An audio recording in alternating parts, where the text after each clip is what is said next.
Hindi ako ito. Wala akong pinipirmahan ganito. Hindi ako nagpalit ng supplier. Eh ma'am, ayan po yung nasa record ng kumpanya mula nang dumating ako dito.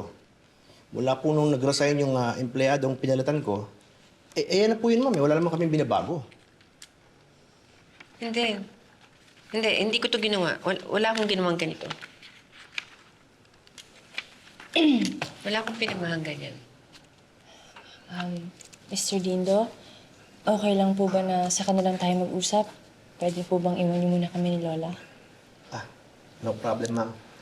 Kung meron po kayong ibang kailangan, ipatawag ilan po ako.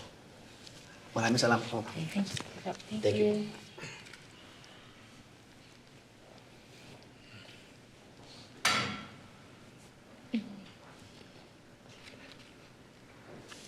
Lola, sigurado po ba kayo na hindi kayong pumirma niyan? Ina,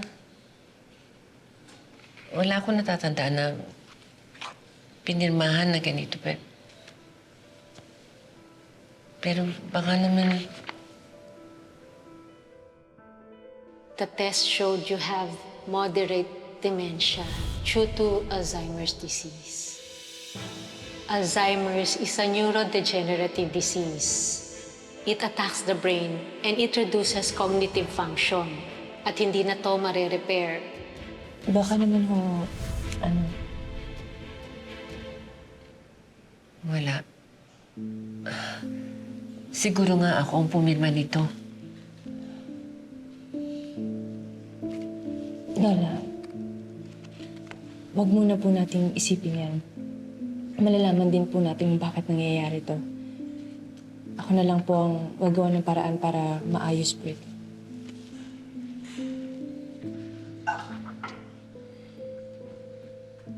Hear ye, hear ye. Attention, everyone. What are you doing here? Lola, the people of the La Costa Food Corporation must gather because I have an important announcement to make. And it is quite profound.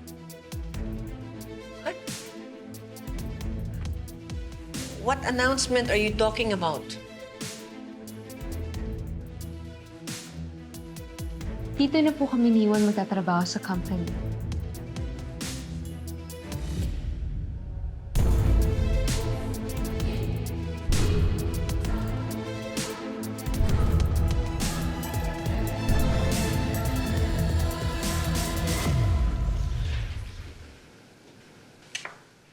What do you mean? Sonia, anong ibig sabihin nito? Sino nagbigay sa kanila ng permiso na magtrabaho dito? Ako lang naman ang pwedeng gumawa nun, ah. Lola, this document, this will give us permission to work here in this company. Because we found out that Daddy is a shareholder.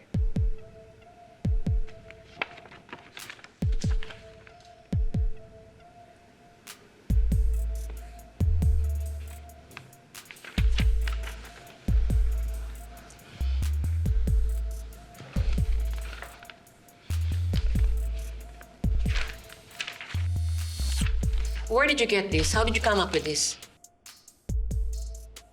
We all know that Ma'am Oria has a 70% shares in the company and yung father ka naman has a 1%, which is ngayon, ginagamit ko na at nasa akin na. And if I'm not mistaken, Joanna, you and your dad, Rodante, has a 29% shares in the company. Am I right, Ma'am?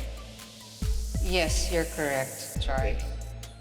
Oh my gosh, Mom, I cannot believe this. May malaki pala tayong share sa kumpanya ni Lola? Well, anak, yes. Pero wala naman kasi akong plano magtrabaho sa kumpanya eh. Still, Ma, you should have told us. Exactly.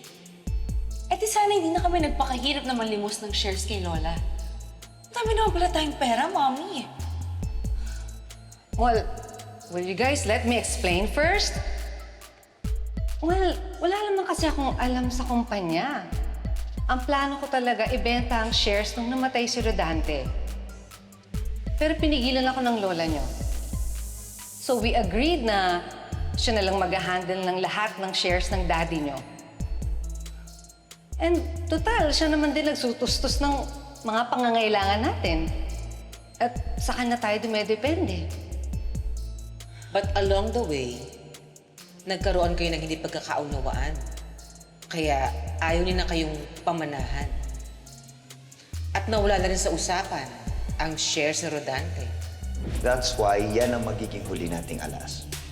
Both of you, you will assert your rights in the company. Doon kayo magkatrabahong dalawa. I don't think so, Tito Charlie. I mean, malaking pera to if we sell it, right? So I don't get the point ng pagtrabaho natin. Because you are a smart, intelligent woman, Joanna. Naisip mo na dahil sa share na yan, magkakaroon kayo ng boses sa kumpanya.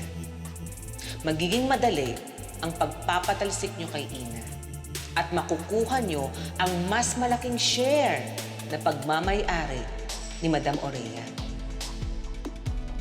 At kapag nangyari yon, wala ka ng ibang gagawin, kundi humiga na lang sa pera.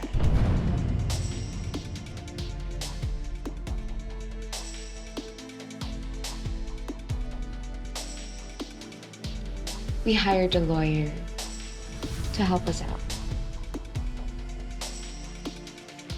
Sa laki ng ginastos ko sa inyong dalawa, wala na tong share. Oh, Lola, but still. Nakasulat dito sa document na may 29% share si Daddy.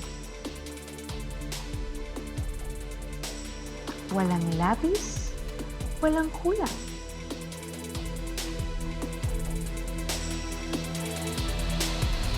Well, regarding sa dalawang magkapatid, na-convince ko na si Madam Aurea na makapag-work na sila doon sa company. At ngayon nasa kumpanya na sila, magkakaroon ka na ng kakampi sa loob. You can use them to your advantage. Lola, siya po yung customer na nagreklamo sa Orias. Paano natin ngayon ibabangon ang reputasyon ng kumpanya? Gagawa po ako ng magandang promotional idea for the company. I'll make one too. Okay, so Ina, you want Joanna, I'll be waiting for your ideas.